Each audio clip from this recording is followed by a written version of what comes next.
Radio Libertà, la tua voce libera, senza filtri né censure, la tua radio.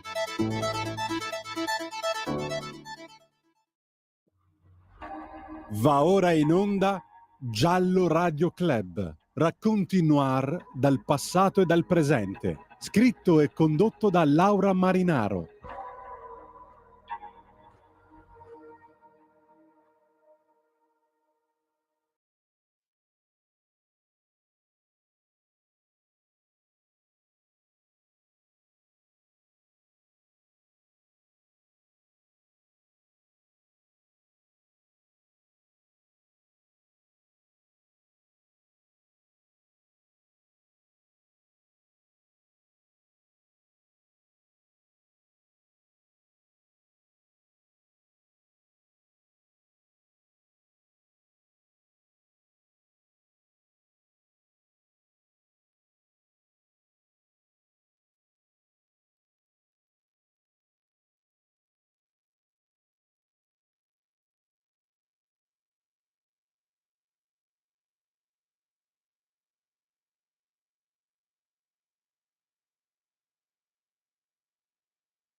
Buonasera, buonasera a tutti.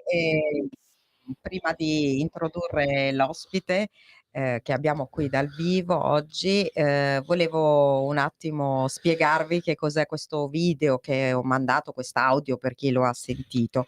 A parlare era Corrado Valsecchi, un alpino di Brembate di Sopra che coordinò un po' le operazioni della Protezione Civile nella ricerca del corpo di Yara Gambirasio e lì Corrado era sul campo di Chignolo d'Isola dove il 26 febbraio 2011 nel pomeriggio un aeromodellista, Ilario Scotti, come abbiamo raccontato tante volte, per caso trovò il cadavere della bambina.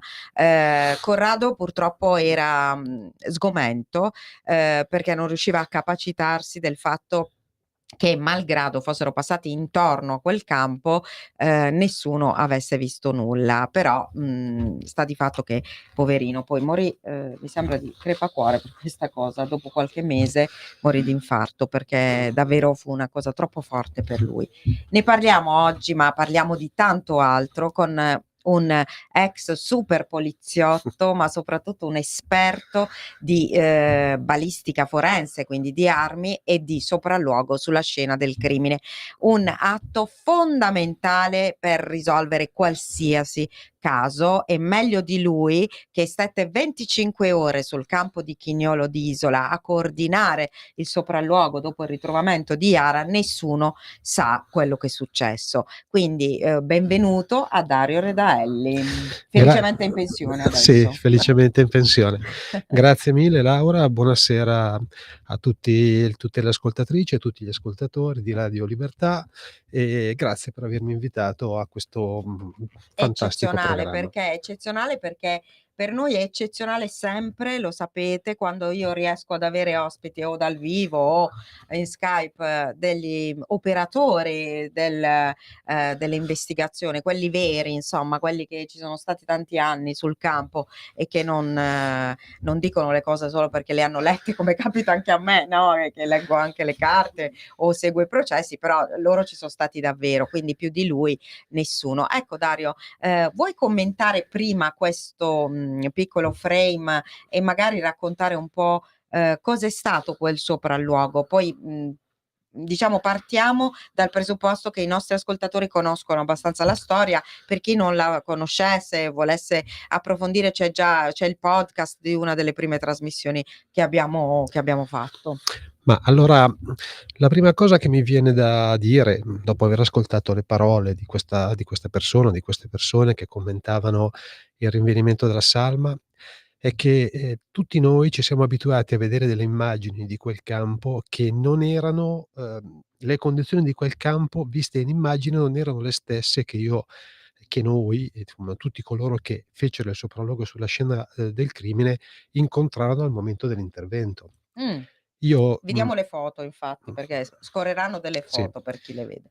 Ah, Allora io, arrivai attorno alle 5:30 di quel sabato pomeriggio, 17:30 di quel sabato pomeriggio lì a Chignolo. Per me era un sabato di riposo, quindi mentre mh. ero al campetto di calcio con mio figlio che era in campo a giocare, ricevetti una telefonata, lo lasciai, affidandolo ad un altro papà e raggiunsi Chignolo dove, diciamo la polizia scientifica di Bergamo aveva già cominciato a contrassegnare quella che poi sarà, la cosiddetta scena del crimine. Mh. Io ricordo che arrivai lì nella mia funzione di responsabile diciamo delle squadre sopralluoghi del gabinetto regionale e quindi la prima cosa che feci fu, indossare quelle tute bianche, una di quelle tute bianche che tutti ci siamo Sì. abituati a vedere in televisione, per raggiungere il punto nel quale era stata individuata la presenza, di questa salma. Salma che da subito apparì, come quella, della Della bambina, ragazzina che sì. si stava cercando da tempo. E in effetti quando io venni attivato, ecco, mi venne detto proprio questo: "Guarda che è stata rinvenuta una salma in un campo di Chignolo, con ogni probabilità si tratta di Iara". Dicevo, indossai questa tuta bianca, in quella che noi definiamo un po' una sorta di campo base, un punto esterno alla scena del crimine, nel quale vengono depositate le attrezzature e nel quale ci si prepara ad accedere alla scena del Questo crimine vera e succede propria. sempre, anche se si trova in una casa la Questo scena del succede crimine, sempre, questo giusto? succede Ecco, sempre. questo è Quindi, importante da dire. se la scena del crimine Sì, primaria, quella che è la sì. scena il luogo in cui sono avvenuti i fatti delittuosi è in un certo locale, Mh. si cerca sempre di evitare di inquinare la scena del Ecco. crimine, preparandoci addirittura fuori dall'appartamento, Eh ecco. sì. In quella circostanza io mi preparai a circa, 50 metri dal punto in cui era stata individuata questa ragazzina e cercai di raggiungere il corpo della ragazza, attraversando questa distesa, questo campo, che era un campo, ricoperto da arbusti medio-alti, arbusti spinosi, tanto è vero che quando arrivai, nei pressi del corpo della ragazza, innanzitutto devo dire che faticai a vederla da vicino. È Pe importantissimo quello che sta dicendo, importantissimo. Mh. il corpo della ragazza era un corpo minuto, era una Sì. ragazzina minuta, era, completamente direi circondato da questa vegetazione medio alta, ribadisco spinosa, tant'è vero che quando io arrivai, mi accorsi che la mia tuta era da sostituire Si era perché già rotta perché perché si è era di quella specie di, esatto, è materiale materiale, di sì, carta carta plastica, qualcosa plastica, del sì. genere, quindi è un indumento di protezione Sì, che impedisce l'inquinamento della scena e allo stesso tempo preserva anche preserva. l'operatore. Quindi dovetti Cambiarla. cambiarmi e lo feci tornando indietro e dissi a coloro che poi vennero con me sulla scena per cominciare l'attività di sopralluogo di stare molto attenti a come si muovevano in questo campo, Pensa un po'. perché effettivamente, era, impegnativo raggiungere il punto senza ovviamente rovinare le attrezzature, senza rovinare gli indumenti di protezione ed era anche, difficile, cioè se ci si guardava attorno si rischiava di non Di perderla. ritrovare il corpo della E questa è ragazzina. una cosa che disse anche Ilario Scotti, il signore che la trovò, giusto? Quando vi chiamò, perché chiamò la polizia. Sì, lui fece il 113, Sì, quindi intervenne alla volante, di Bergamo e quindi da lì si attivò tutta l'attività di sì. sopralluogo che venne, diciamo, affidata alla polizia scientifica. E quindi le immagini che noi poi abbiamo visto, le stesse, che ci sono alle spalle di quel filmato che Che abbiamo stiamo appena, vedendo. come dire, osservato insieme, ecco, non sono le immagini in cui veramente noi trovammo la scena del crimine. La scena del crimine era molto diversa. Quello che tutti ci siamo abituati a vedere è l'esito di un sopralluogo che, cominciato alle 17:30 del sabato, è finito senza interrompersi mai, quindi senza soluzione di continuità, come scrivono, i poliziotti nei loro verbali, fino alle 18:30 della domenica sera. 25 ore. Cosa avete fatto? in 25 ore. Ecco, noi abbiamo suddiviso tutta la scena del crimine in Mh-mh. sottoaree, ovviamente, di dimensioni più ridotte nei pressi del punto in cui era stata rinvenuta la ragazzina, e poi ci siamo allargati aree sempre, diciamo, più ampie, fino a coprire una superficie di diverse migliaia di metri quadrati all'interno di questo Perché il campo. campo era enorme, come vedete dalle foto, no? Certo. E niente, all'interno di questi Sì. quadranti e di queste sottoaree abbiamo eseguito chiaramente una perlustrazione palmo a palmo, curando ovviamente di eliminare innanzitutto questa vegetazione così fastidiosa, che poteva anche nascondere delle tracce, degli Certo. elementi, degli oggetti Mh. pertinenti al reato importanti. E quindi trovammo anche del materiale su questa Sì, scena, nel senso sì. trovammo diversi oggetti, ricordo trovammo delle monete, trovammo dei frammenti di plastica, dei frammenti di bicchiere di plastica, trovammo, Dei fazzoletti mi dei sem mh. fazzoletti, sì, delle etichette, se non ricordo male, di materiali edilizi, però, i capannoni che Sì. circondavano, che costeggiavano, chiedo scusa, questa ampia distesa, erano stati recentemente costruiti, quindi, mhmm, allora, nulla che Nulla. avesse una particolare rilevanza rispetto a quello che vedevamo. In questo campo, in quest'area, che venne anche esaminata con, l'ausilio di metal detector, Ecco. trovammo anche una roncola, quindi Mh. questo, diciamo, utensile, Che chiamiamolo venne strumento. analizzato come Sì, possibile assolutamente, arma del era, delitto magari. arrugginita ed Mh. era sepolta in buona Mh. sostanza, anche se sotto uno strato superficiale di terreno. Quindi venne recuperata, venne esaminata, tutti oggetti che poi sono entrati in quello che è stato il sopralluogo redatto dalla Polizia Scientifica di Milano, che ha gli atti, diciamo, di questa E di poi questa vicenda, insomma, certo, del perché processo. Dario Redelli è venuto anche in aula a testimoniare, ce lo ricordiamo tutti noi che c'eravamo. Senti Dario, invece quali furono gli oggetti ritenuti interessanti che voi trovaste? Ma noi, ovviamente, eseguimmo, diciamo, affiancando il medico legale, affiancando Sì, Cristina Cattaneo che intervenne sulla scena, eseguimmo tutte le documentazioni fotografiche, le repertazioni e i sequestri. Ovviamente ricordo che il verbale di sequestro è, in buona sostanza, è la sola attività di assicurazione della polizia giudiziaria di quelli che erano gli oggetti che Iara aveva con sé, addosso. quello che lei Sì, aveva nella tasca di sì. questa giaccavento. Quindi lei aveva, le cuffiette dell'iPod, aveva, la batteria del suo Ma telefono, non il non telefono. il telefono, aveva la SIM del telefono, Mh. il telefono ricordo fosse di marca LG o Sì, qualcosa era del uno di genere. quelli Sì, era analogici di un una telefono di volta. quelli, diciamo, Sì, dell'epoca, ecco. sì, Aveva in tasca dei guanti. sì. Erano dei guanti scuri, scuri con dei filamenti argentati, che poi venimmo a sapere La dopo, mamma erano gli guanti aveva che la mamma le regalato. aveva comprato per Sì, regalarli alla ragazza il giorno di Santa Lucia, e che le erano stati invece consegnati in prima. anticipo perché la temperatura purtroppo in quegli anni, in quell'anno nel Faceva particolare, freddo e faceva nevicò freddo. Sì, anche, nevicò. Io ricordo che noi, mentre eravamo sulla scena, piovve e nevicò che era durante la febbraio, notte ed perché tra eravamo, l'al sì, sì, praticamente quasi, all'incipit della primavera. sì, sì, Subito dopo la scomparsa nevicò, e sì, in effetti ci sono delle immagini, ovviamente reperibili su diverse fonti aperte, nelle quali compare questo famoso centro sportivo di Brembate, nelle quali si vede proprio, quindi immagini immediatamente che successive alla nevicò. scomparsa, nelle quali si vede che, il centro sportivo è coperto dalla neve, ecco. Quindi diciamo l'elemento importante, cioè perché, quello che ha fatto Dario e la sua squadra è stato fondamentale, come sempre fondamentale, il primo sopralluogo sulla scena del crimine, perché non è che loro decidono che cosa prendere e che cosa no, però ovviamente in quel caso c'erano davvero degli oggetti che, cioè erano chiaramente lì per caso trasportati dal vento, come un bicchiere, come ovvio che se avessero trovato un cutter, cioè che poi è stata riconosciuta bene o male come l'arma del delitto Certo. dal medico legale, l'avrebbero mandato ai RIS o a repertare alla No, polizia no, scientifica. certo, Quello che era certo. interessante era quello che aveva in tasca, Sì, sì, allora noi eh, chiaramente, quando si fa un sopralluogo sulla scena del crimine, il sì, sopralluogo è ovviamente, il più, approfondito possibile, ma deve essere un sopralluogo mirato, Mirato, cioè non non è è che che si ti può va andare alla ricerca sì, di qualsiasi cosa, perché altrimenti si rischia veramente,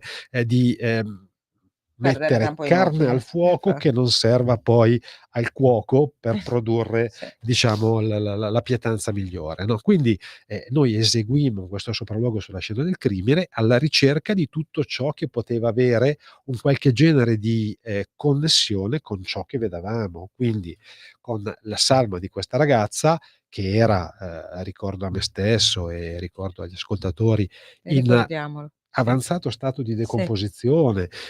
Tra l'altro purtroppo la salma di questa ragazza era stata anche aggredita dagli sì. animali, che vivono in questi campi, quindi animali Nutrie, notturni, ecco sì, topi, sì, sì, quelli che i cacciatori definiscono sì. nocivi, no, e a cui si spara, senza problemi diciamo.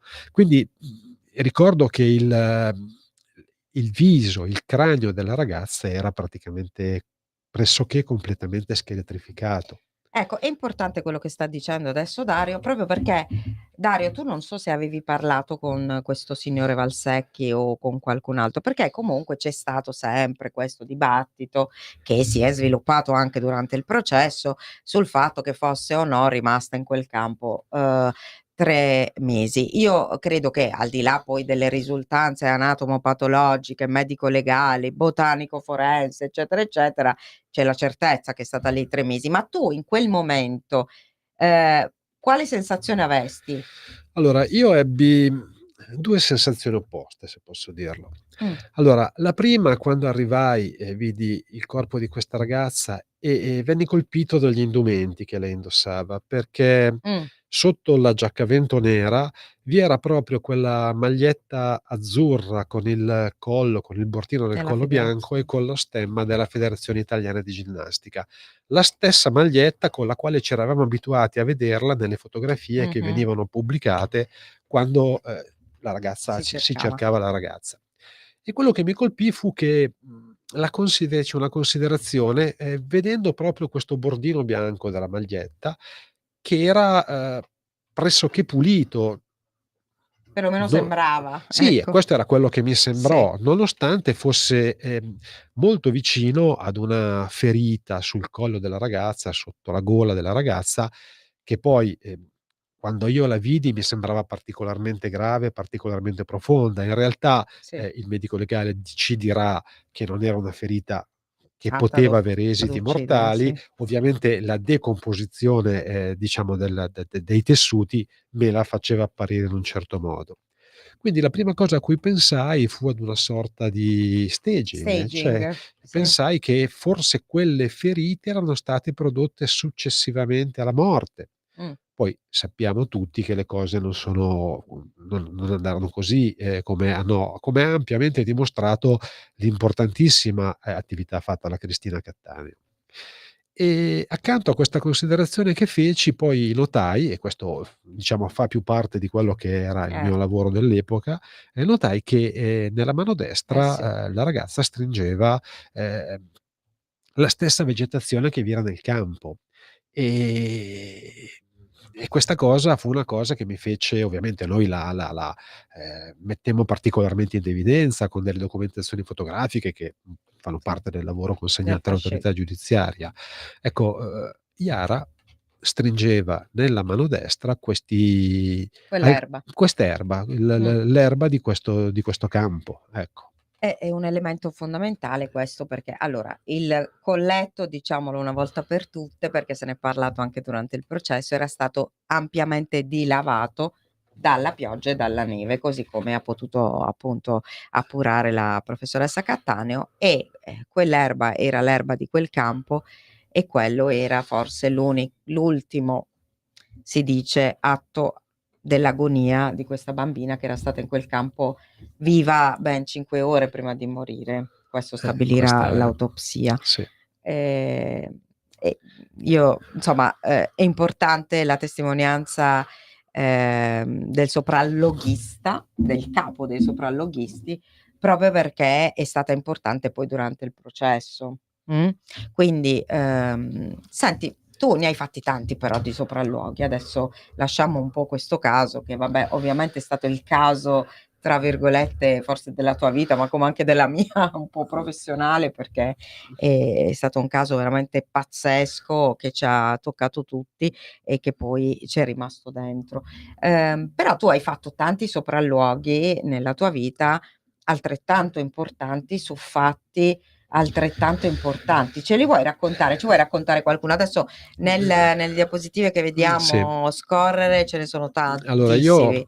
Raccontaceli tu. io Laura, ho trascorso, 40 anni praticamente, Eh beh, non tutti, tutti perché i non ci basta in un'ora. polizia, Però 40 anni in polizia, e di questi 40 più di 35, al gabinetto regionale di beh, polizia scientifica per la Lombardia. Arrivai lì con il grado da agente e, ho finito la mia attività professionale in Polizia di Stato con il grado di commissario capo. Quindi, diciamo che ho attraversato un po' tutti i ruoli, da quelli operativi a quelli direttivi.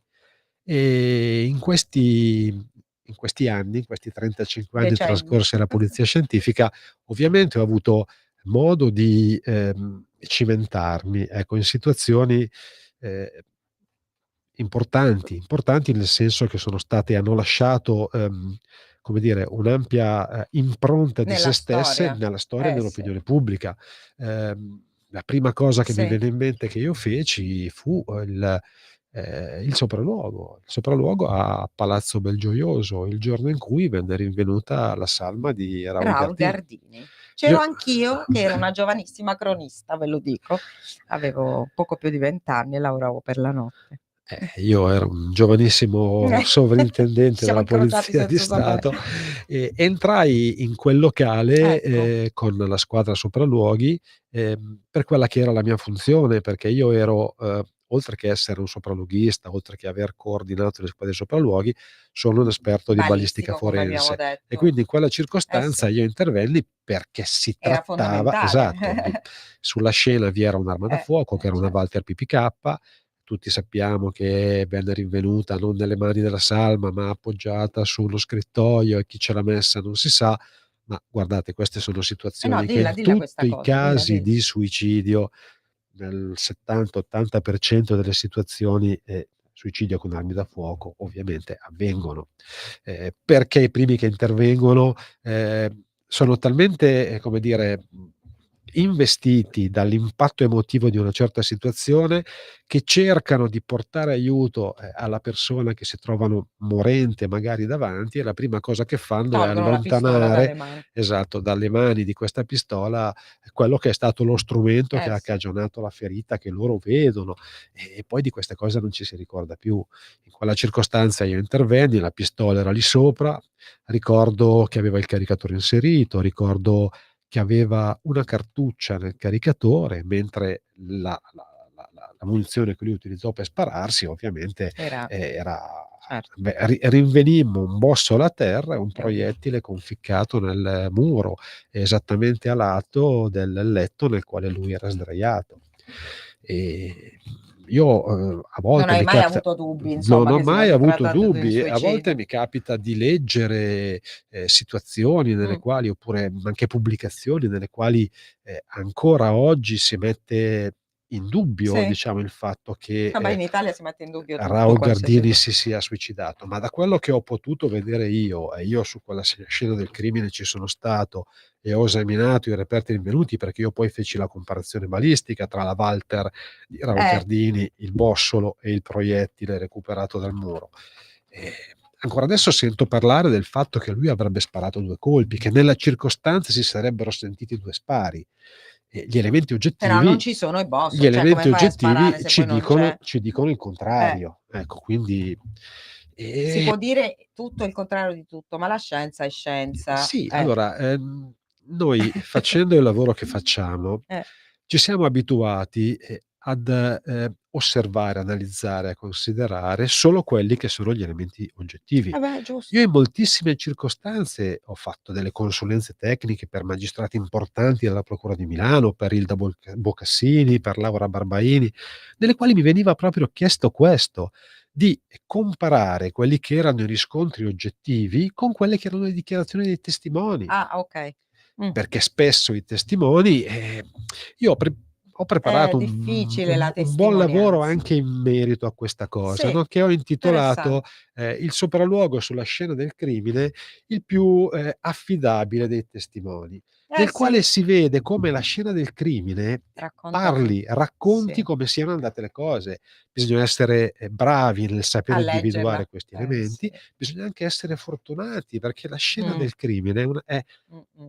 direi è dinamica quasi per definizione. Il solo intervento dopo l'evento delittuoso dei cosiddetti Sanitari. first responder, quindi dei sanitari o dei poliziotti o dei carabinieri del pronto intervento, modifica la scena del crimine e quindi Pensiamo potrebbe. solamente alla strage di Erba e ai vigili del fuoco, quanta acqua hanno gettato perché Ma c'era un incendio assolutamente, importante. È ovvio che assolutamente. lì è stata subito Certo, certo, "contaminata" certo. tra virgolette senza volerlo, perché è ovvio che si sono, eliminate un sacco di tracce perché con tutta quell'acqua lì. Quindi ecco Mh, perché, eh. mi piace sottolineare che bisogna essere preparati, ma bisogna anche essere fortunati quando si Ah, verificano 'ste dicono: situazio. "Beato lei che non ha dubbi, come altri suicidi in quegli anni. Siamo tranquilli con 2 certezze." Maurizio di Ravenna. Rispondi, rispondi Dario. Ma allora io non ho dubbi, non voglio Può prendere permettersi assolutamente di in non averne. considerazione no, non voglio prendere in considerazione le altre vicende. Ricordo che, il rinvenimento della salma di Gardini avvenne nello stesso giorno dei funerali di Cagliari, che Sì, si suicidò ricordo, utilizzando un ricordo, sacchetto, se non ricordo male, proprio a San ricordo. Vittore. Sì, Io di quella circostanza, di quella situazione non so nulla, non non so sono intervenuto e non certo. ne parlo. Ricordo che qualche giorno prima addirittura venne rinvenuto in un campo nei pressi di Roma, un altro di questi alti funzionari dello Stato, credo un direttore delle partecipazioni statali, non ricordo il nome purtroppo, che si era suicidato sparandosi, aveva sul petto impugnava un revolver. Io in quella circostanza non intervenni e non voglio dire nulla. Io, parlo solo Di di quello ciò che che ho so, visto. infatti. Mi capita ancora adesso di leggere da qualche parte che sulle mani di Raul Cardini non ci sarebbero stati i residui dello sparo. Non è vero, perché io conosco molto bene colui che fece i prelievi, era un mio superiore all'epoca, andò in ospedale a farli perché la salma venne portata in ospedale, quindi eseguì i prelievi utilizzando i tamponi, lo Il stub cosiddetto che stub, già si impiegava sì, all'epoca e niente, lui e le tracce erano di bario e di antimonio, piombo, giusto? antimonio e Perché bario, quindi sono quelle le piombo, cosiddette antimonio e fireballs bario. che Sì. sono univocamente indicative dello sparo. La vicenda da un punto di vista giudiziario si è Si proprio è chiusa chiusa. così, cioè. Certo, tutte le volte che c'è un suicidio ci sono questi dubbi, non so perché, però vabbè, è anche vero che lui era in una condizione tale, in una situazione tale di stress in quel momento, probabilmente, che si può anche pensare ad un'induzione, però l'induzione al suicidio è uno dei reati più difficili da dimostrare. Veniamo invece a dei fatti un po' più, eclatanti anche di cui si è occupato Dario. Dario per esempio si è occupato anche visto che ci troviamo in ambito stragista, anche del sopralluogo dopo la strage di via Palestra, anzi addirittura, Sì, sì, sì, sì. ha rischiato grosso lì, Sì, sì, sì, questa è una circostanza che in un qualche modo ha segnato, diciamo, la mia la mia vita personale, perché ricordo, quella notte, siamo nel luglio del 1993, ehm, e io anche lì in quella circostanza ero a casa perché, la prima esplosione avvenne Sì, attorno alle 23, 23:30 la sì. sera. Ero a casa, non avevamo cellulari all'epoca, ma avevamo ovviamente una reperibilità, presso l'ufficio, per cui mi chiamarono dicendomi di andare in via Palestro perché c'era stata un'esplosione e vi erano delle vittime. Io ricordo che presi la mia macchina e arrivai da Arcore in via Palestro cercando di metterci, il meno possibile. Fortunatamente non c'erano le telecamere di adesso, altrimenti chissà quante multe mi sarebbero arrivate dopo. Velocità massima. Arrivai lì e veramente lì ebbi una sensazione, Sì, cioè mi sembrava che fosse caduto un sì, meteorite, veramente, perché vi era mi questo ricordo. cratere, a terra dal quale uscivano delle lingue di fuoco e vi erano la vegetazione, il diciamo anche le suppellettili stesse attorno, di fronte al punto in cui venne posizionata questa autopompa, vi è ancora adesso un Sì, distributore. io Ehm, ricordo che ebbi molta paura di quella Questo cosa. distributore Sì, sembrava oggetto di raffiche di mitra, perché, questi frammenti di metallo, arrivavano. avevano veramente bucato tutto, bucato gli alberi. Le fronde degli alberi avevano un andamento, diciamo, a fuggire, mi si passi il Mamma mia. termine, rispetto al luogo in cui è avvenuta l'esplosione.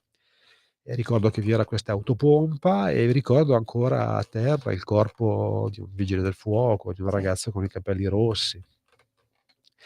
Io arrivai lì, e quando succedono 'ste cose, E lì è difficile il sopralluogo, prima ancora più parlavo di scena difficile. del crimine È dinamica, no, una scena lì del crimine pazzesca lì quella. ancora la scena del crimine non era in Non era sicurezza, finita. però l'approccio che si aveva all'epoca, siamo nel 1993, non è quello attuale. Certo. Oggi la polizia scientifica lavora per procedure tecniche, procedure gestionali, ha una certificazione ISO 9001, i laboratori ce ne hanno Sì, un'altra ISO 17025, quindi l'approccio è assolutamente differente. All'epoca era tutto, sì, come dire, un po' più artigianale. Io sì. ricordo che arrivai, trovai, il vice dirigente, perché il capo era partito la mattina per andare in vacanza, eravamo alla fine di A fine luglio, luglio, sì. ritornerà il giorno dopo ovviamente. E niente, mi si disse: "Vabbè, adesso aspettiamo che finiscano, intanto noi documentiamo". E quindi io presi una videocamera Per e fare cercai di certo, documentare le situazioni. E facendo questo lavoro cercai anche di, documentare qual era la situazione all'interno dei cortili del PAC, no, perché certo. tra l'altro, nessuno di noi conosceva tanto bene quel Sì, non era luogo, un museo tanto non era un conosciuto ai esatto, tempi. esatto. Dopo è diventato anche tristemente famoso, E insomma, però. quindi e quindi niente, quindi mi misi a fare questa documentazione, e mi ricordo che avevo questa telecamera, credo era una Panasonic, di quelle importanti, non sono come le telecamere di adesso che sono palmari. Facciamo un minuto di pubblicità e ricominciamo Certo, dal certo, poi assolutamen rispondiamo anche a Maurizio che dice qualcosa sul fatto che è facile mettere i segni di sparo sulle i testi di sparo da provoca boh, è facile, boh, inserirli per provocarli. Bah, vedremo, vedremo. Va bene. La tua radio è ascoltabile anche con la televisione in digitale. Sul telecomando della televisione digitale o del tuo ricevitore digitale puoi scegliere se vedere la TV o ascoltare la radio. Risintonizza i canali radio e troverai anche Radio Libertà, canale 252.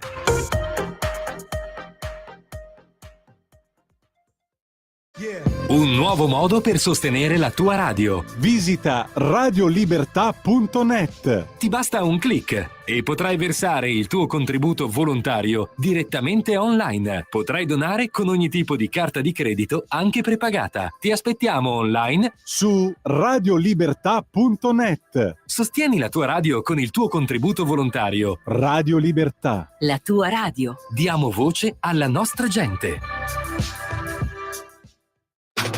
Stai ascoltando Radio Libertà. la tua voce libera, senza filtri né censura. La tua radio. Eccoci tornati con Dario Redaelli, espertissimo di sopralluogo sulle scene del crimine, balistico forense, che ci stava raccontando il sopralluogo sulla strage di Via Palestro a Milano quando fu distrutto il PAC, insomma ci furono dei morti. Eravamo nel momento in cui lui era impegnato in Sì. un video E che serve per documentare eravamo ovviamente ancora nella fase antecedente, diciamo, all'esecuzione del del sopralluogo vero e sopralluogo vero e proprio, proprio, sì. perché vi erano ancora in corso queste attività di messa in sicurezza dell'area. Sì. I vigili del fuoco stavano lavorando su questo cratere da cui uscivano queste lingue di fuoco, e io mi trovai all'interno del cortile del PAC con questa telecamera, che ricordo essere era una Panasonic, ma di quelle Sì, di quelle di quelle una volta, grosse, quelle di una belle volta. pesanti. Io ricordo che avevo la telecamera appoggiata su una spalla e a tracolla il registratore nel quale veniva inserita la cassetta VHS. E tra l'altro, questa è una curiosità, su questo registratore noi incollammo l'adesivo di una nota, diciamo, emittente televisiva, e spesso ci scambiavano per Ah, giornalisti, perché all'epoca non erano molti quelli che andavano in giro a riprendere. Ecco, adesso è le cose vero, sono c'erano più ovviamente fotografi. le cose sono Sì. cambiate. E niente, quindi mi trovai lì ad un certo punto con l'altro occhio, non quello che traguardava attraverso il mirino della telecamera, vidi l'arcobaleno, in buona sostanza vidi la luce delle fotoelettriche rifratta dalle goccioline d'acqua che i vigili del fuoco stavano Sì, buttando nel certo. cratere. E quindi dissi tra me e me: "Ma forse mi sono avvicinato troppo". E proprio in quella In quel circostanza, momento erano circa le 4 del mattino, ci fu c'è la la seconda seconda esplosione. esplosione, ci fu questo boato terribile. Sì. Io non ricordo il rumore, ricordo solo che cercavo di allontanarmi e non riuscivo a camminare. Ricordo di aver avuto la sensazione che qualcuno mi prendesse per Sì, la collottola e mi spostasse. Beh, fatto sta che penso che caddi a sia terra così, infatti. in un angolo di questo cortile e mi sembrò di vedere le stelle filanti, cioè le stesse che, quando ero un ragazzino assieme ai coriandoli In quel utilizzavamo. momento hai pensato: "Sono morto." Cioè, No, non no, so no, dove sono assolutamente. No, con le no, no, stelle non ho fila avuto nessuna, cioè ho visto questa cosa e ho pensato che fosse un effetto ma non ho realizzato. Nulla, poi ecco mi sembrava che queste stelle filanti cadessero a rallentatore. Però poi, mi sono rialzato, la mia preoccupazione più grande era quella di non aver rovinato la il videocamera video, pensa e mi te. sentivo a disagio per quello che era successo. E ad un certo punto sentii il collega che era dietro di me che mi chiamava e niente, lo raggiunsi, insieme uscimmo e lì ci rendemmo conto che il muro era Sì, crollato, perché era dopo la prima crollato il muro. esplosione il muro del PAC era rimasto Sì. in posizione, diciamo. E niente, mi ricordo che mi bevvi un po' d'acqua e ricominciai a fare il lavoro che stavo facendo dall'esterno. Solo il mattino dopo mi sono reso conto di che cosa era veramente successo.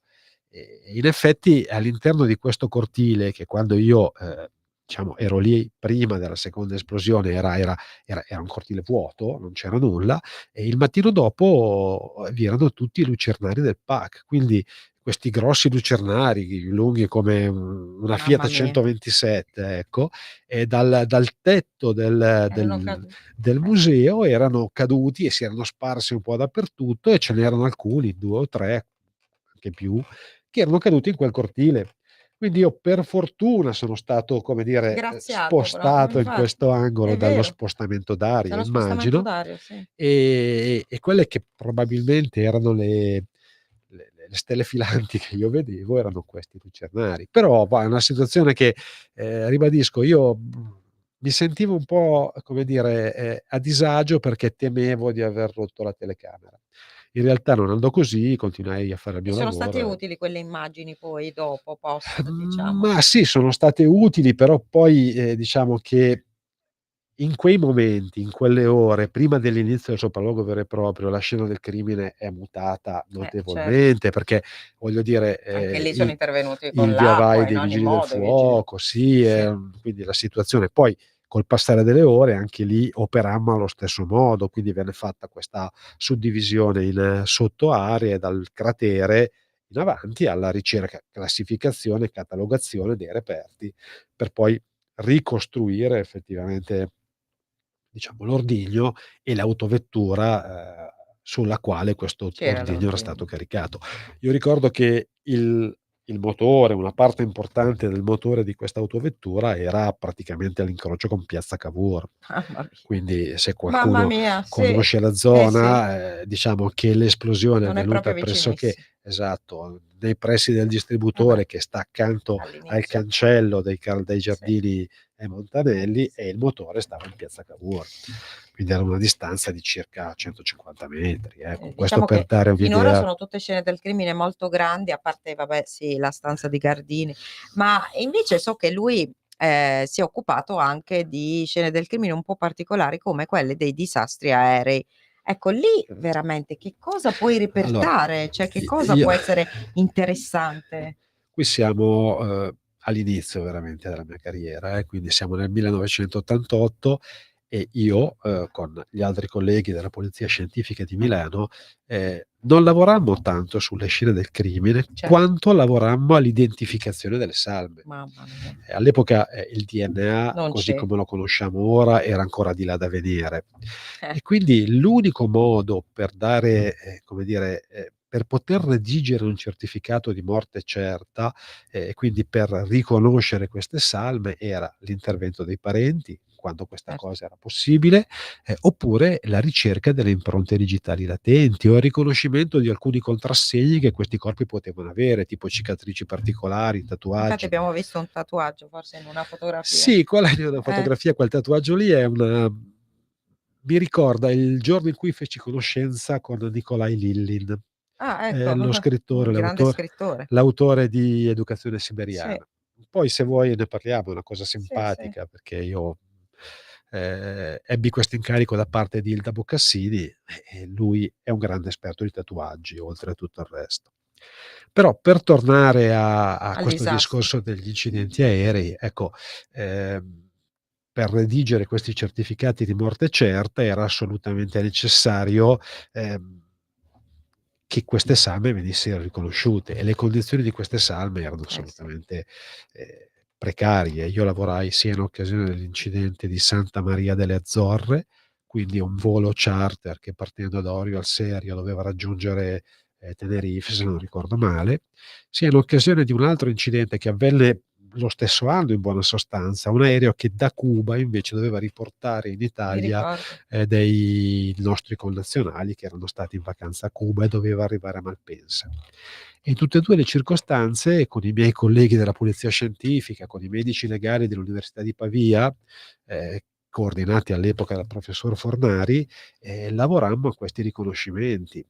Il nostro lavoro principale fu assumere le impronte digitali, quando questa cosa era possibile, Certo, quando c attraverso, diciamo, tutte le tecniche disponibili. Capitava a volte di dover togliere veramente, diciamo, la pelle. la pelle dai polpastrelli e montare questa pelle sulle mani di un operatore di polizia scientifica, E fare ovviamente con i l'impronta. guanti, e e insomma, e produrre le impronte digitali. E poi andammo in tutte le case di queste persone, quelle che non erano state riconosciute all'inizio, e poi a casa di tutti, in buona sostanza, per cercare le impronte digitali su quegli oggetti di uso comune.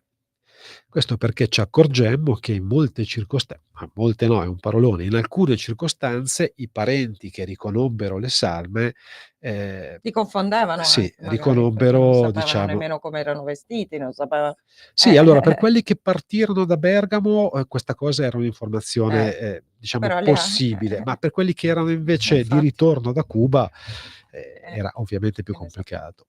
Perché Ehm questa è una cosa importante, perché oggi questo tipo di riconoscimento, pensiamo alle Torri Gemelle, pensiamo anche ai naufragi dei migranti, no, una cosa che certo, sta certo, facendo la certo. Cristina Cattaneo, si riesce a fare grazie al DNA mitocondriale che resiste anche a questi grandi disastri e che restituisce perlomeno la linea materna di una persona, per cui ovviamente siccome hai l'elenco delle persone che sono sull'aereo, Certo, hai certo, l'elenco certo. delle persone che sono nella torre che è caduta, quindi cosa fai? Confronti, diciamo, queste linee matrilineari con le persone, con le famiglie. Invece allora non c'era, per cui o l'impronta digitale che è un segno di, diciamolo, Di identificazione importante identificazione come il certa, sì, DNA sì, sì, nucleare, assolutamente sì. uguale, però ovviamente ci deve essere l'impronta da Sì, confrontare deve e deve essere esserci leggibile. la parte. A volte Leggibile, mancavano sì. addirittura gli arti Ed superiori. è possibile perché in un disastro di quel tipo, insomma, è facile che anche il fuoco poi la faccia, insomma, da Sì, e in padrone. effetti questo avvenne con l'incidente aereo di Cuba. Lì ci fu anche l'incendio, per Eh, cui queste salme, che tra l'altro quando noi le cominciammo a lavorare, le ricevemmo direttamente dalla polizia cubana, perché l'aereo era caduto su un villaggio nei pressi dell'aeroporto, provocando vittime anche tra gli abitanti di questo villaggio.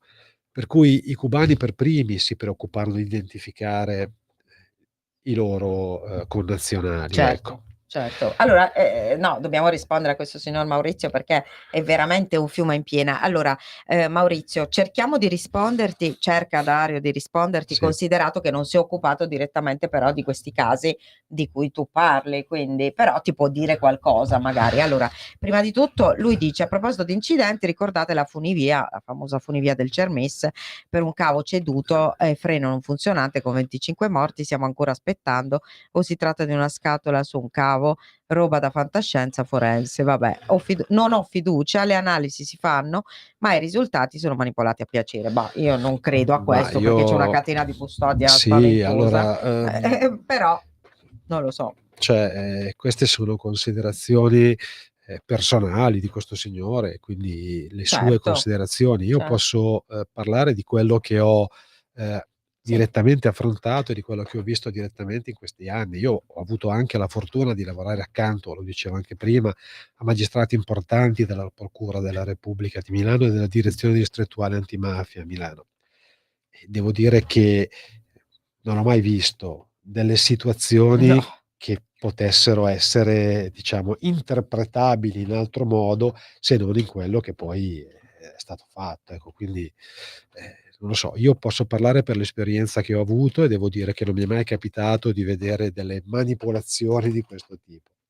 In qualche circostanza, questo lo posso dire, magari, diciamo, l'organo investigativo, convinto di una certa responsabilità, ha ha in indirizzato qualche modo cercato di indirizzare anche l'indagine tecnica, ma cioè l'indagine tecnica è è oggettiva alla tecnica, fine, per cui non infatti. è che Cioè, se non c'è una traccia non è che ce la puoi mettere, per non cui esiste. non Se so, non c'è, non c'è. mi viene in mente, Mh. che ne so, la famosa vicenda, ecco, adesso per parlare così diciamo tra di noi, la famosa vicenda di una bomber. Ah, che Ecco, in quel adesso torna insomma, sì, adesso in è auge, è tornata in tornata in auge, auge. ecco, però lì, in quella circostanza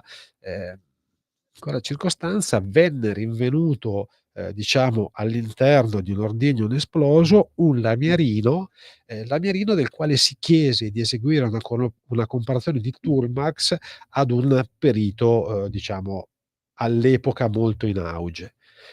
Lui fece una comparazione positiva. Io vidi le immagini di quelle comparazioni e in effetti, il confronto tra il lamierino reperto e le tracce lasciate dalla forbice per elettricista che era stata rinvenuta e A sequestrata casa. nel laboratorio del, diciamo, sospettato, erano, sovrapponibili come una sorta di codice a barre. Ci si accorgerà dopo Le difese si accorgeranno dopo che questo reperto era stato È manomesso, stato quindi era stato contaminato. ritagliato questo lo dicono gli atti Sì, giudiziari, per favorire una comparazione. E questa cosa alla fine, se si andava alla ricerca della smoking gun, ha avuto l'effetto assolutamente contrario, contrario, contrario, perché tutto si fermò lì. E infatti. siccome vale il principio del ne bis in idem, Sì, che non si può essere eh, processati 2 volte 2 per lo volte stesso per la stessa reato. cosa, Certo, adesso certo. ci troviamo di fronte ai problemi di un caso che non è È mai rimasto stato irrisolto. risolto. Sì, sì. Quindi di un cold case tra i più famosi nel Senti, nostro Dario, tu ti sei territorio. occupato anche del sopralluogo, sulla scena del, diciamo, delitto poi riconosciuto, è stato assolto totalmente adesso l'oste di il Sì, nostro caro Mario, che lo sì, conosciamo, è il sì, Mario nostro Cattaneo. amico Mario Sì. Cattaneo.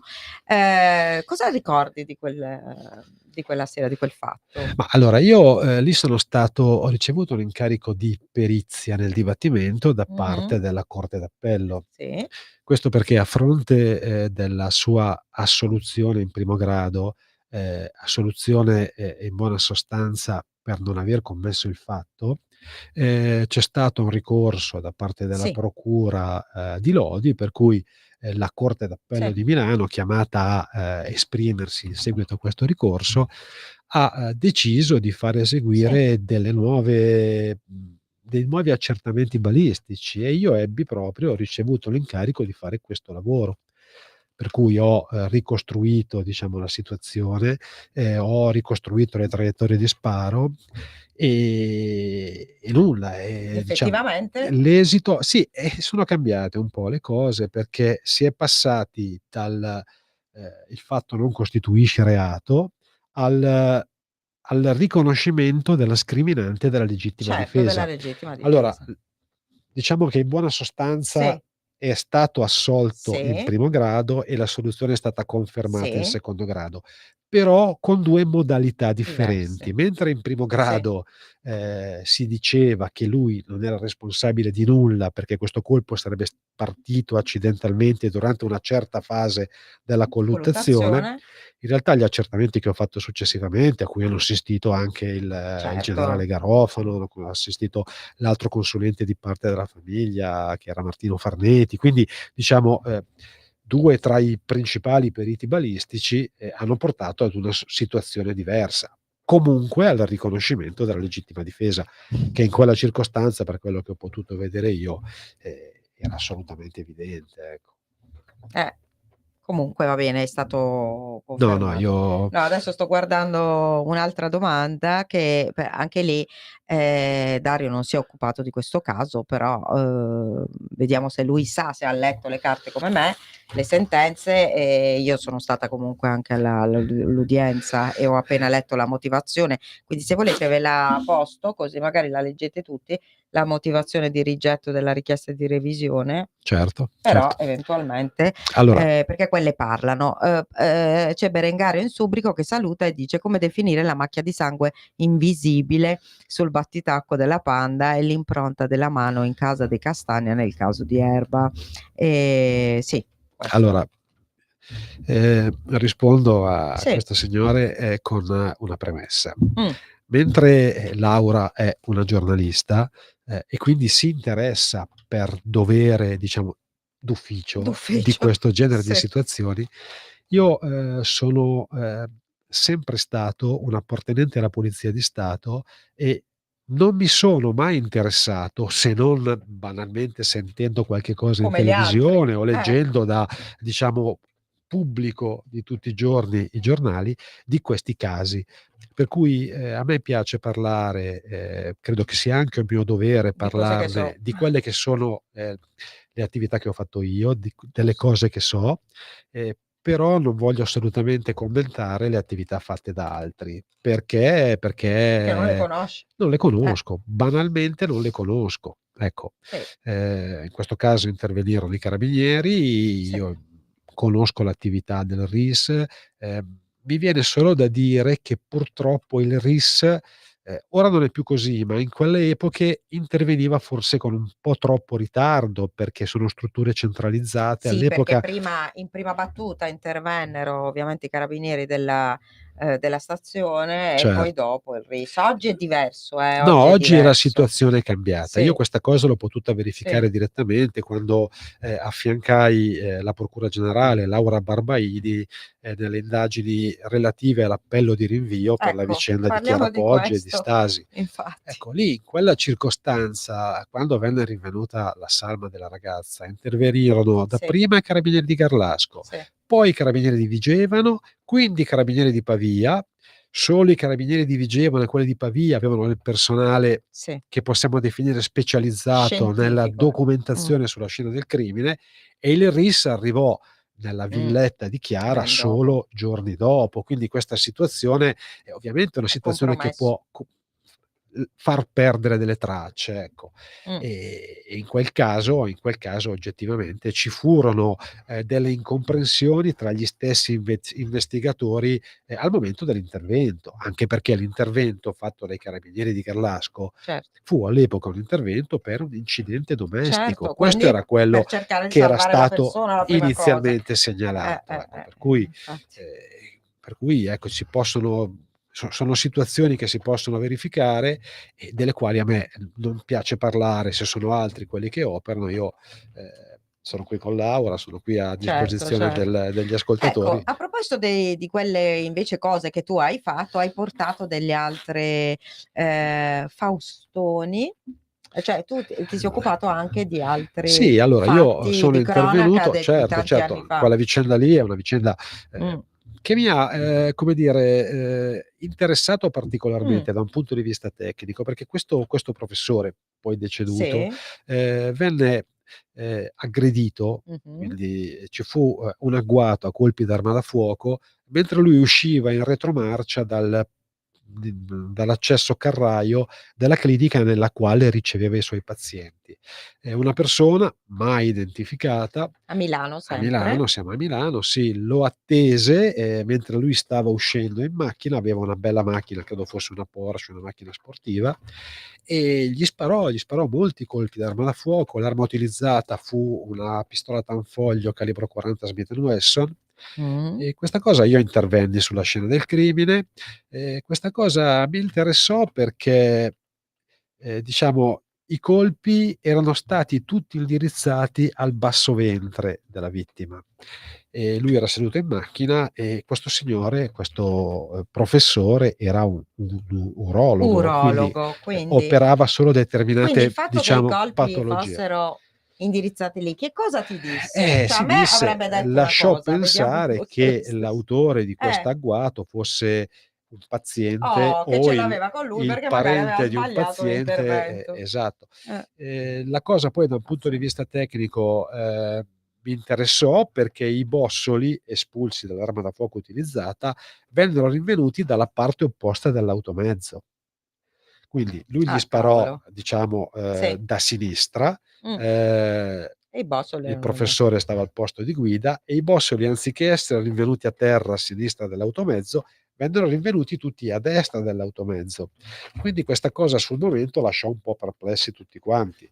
Risolvemmo poi il problema, pensando alle modalità di impugnazione di un'arma da fuoco. Noi ci siamo Ah, abituati a certo. vedere l'arma da fuoco impugnata diritta, mi si passi il termine, ma abbiamo anche visto in molti film, diciamo di quelli che vanno per la maggiore, che i killer usano l'arma piegandola.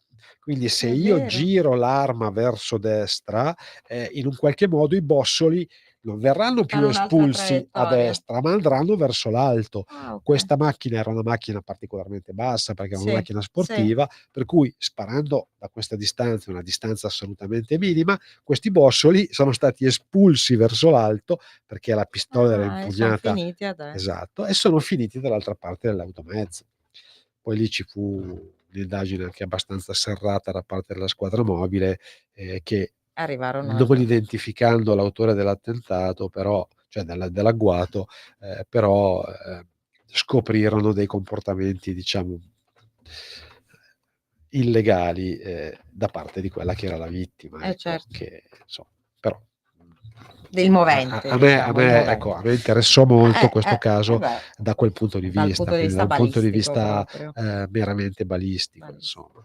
Comunque, starei ore a parlare qui con Dario, magari lo invitiamo di nuovo per una disamina proprio dal punto di vista più balistico di altri casi, perché ce ne sono tanti, Ah sì, ce ne anche sono. molto interessanti. E niente, vabbè, al signor Berengario in Subrico magari dico che magari possiamo dedicare un'altra puntata di nuovo a quel caso, magari con qualche esperto, vediamo. E vi ringrazio tantissimo di averci seguiti.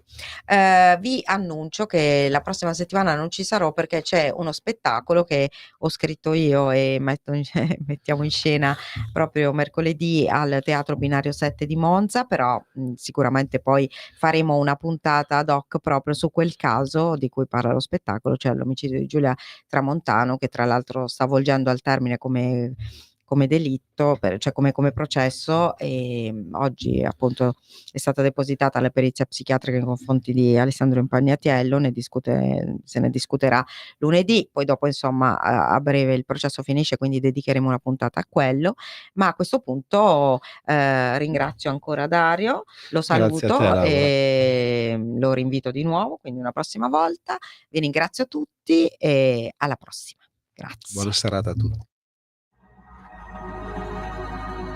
Avete ascoltato Giallo Radio Club.